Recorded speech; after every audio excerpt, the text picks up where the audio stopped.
Julio Iglesias, su nombre resuena como sinónimo de éxito, romanticismo y superación. Pero detrás de los escenarios, de los aplausos y de los millones de discos vendidos, existe la historia de un hombre que tuvo que reinventarse desde el dolor más profundo. Nació el 23 de septiembre de 1943 en Madrid, España. Su padre, Julio Iglesias Puga, era un médico ginecólogo de carácter recio que soñaba con verlo convertirse en alguien respetable. Su madre, María del Rosario de la Cueva, le dio la sensibilidad que más tarde sería clave en su carrera. La infancia de Julio estuvo marcada por disciplina, pero también por sueños de juventud. Quería ser futbolista. De hecho, no era un futbolista cualquiera. Llegó a ser portero en el Real Madrid Castilla, con el horizonte claro de dedicarse profesionalmente al deporte. Pero la vida le tenía preparado otro camino. En 1962, cuando apenas tenía 19 años, sufrió un terrible accidente automovilístico que lo dejó con graves secuelas. Pasó más de 1 año y medio ingresado en el hospital. Los médicos incluso le dijeron que probablemente no volvería a caminar. Aquello fue devastador. El joven atlético con futuro deportivo se encontraba atrapado en una cama, enfrentando cirugías, operaciones y tratamientos de rehabilitación interminables.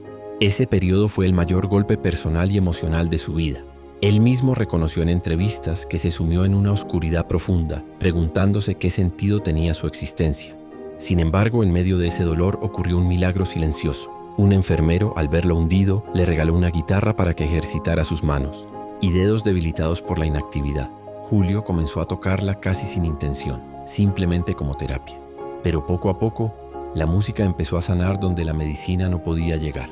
Ese proceso de rehabilitación fue también una operación del alma. Julio no solo recuperaba movimientos físicos, también iba despertando una nueva vocación. Descubrió que podía escribir, que podía cantar, que podía transmitir emociones. Lo que parecía el final de un camino se transformó en el inicio de una carrera que lo llevaría a convertirse en uno de los artistas más exitosos de todos los tiempos. En 1968, apenas 6 años después de aquel accidente, ganó el Festival de Benidorm con la canción La vida sigue igual. Ese título parecía un reflejo perfecto de lo que había vivido. Aunque la tragedia lo había golpeado, la vida no se detenía y él había aprendido a reinventarse. A partir de allí, la historia es conocida. Millones de discos vendidos, canciones en más de 14 idiomas, conciertos en los 5 continentes y reconocimientos que lo colocan en el top mundial de artistas más influyentes.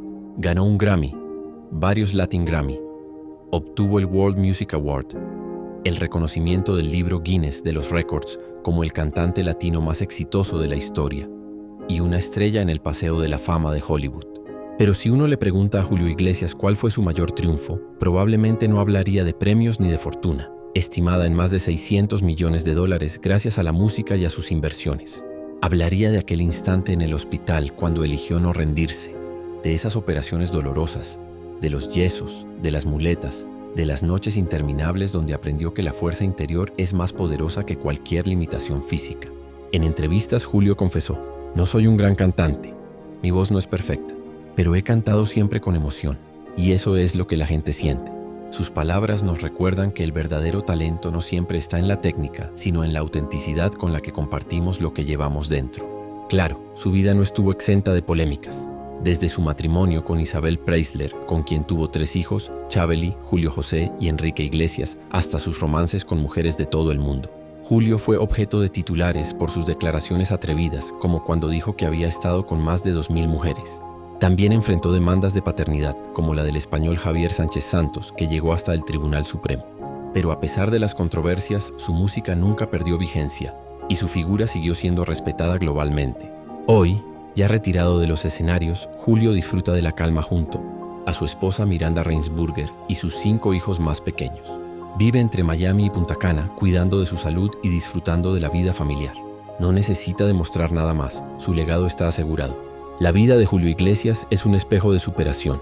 Un joven que pudo quedar hundido tras un accidente, pero que decidió levantarse, pasar por operaciones físicas y emocionales y reinventarse como uno de los artistas más universales de la historia. Cuéntanos cuál es tu canción favorita.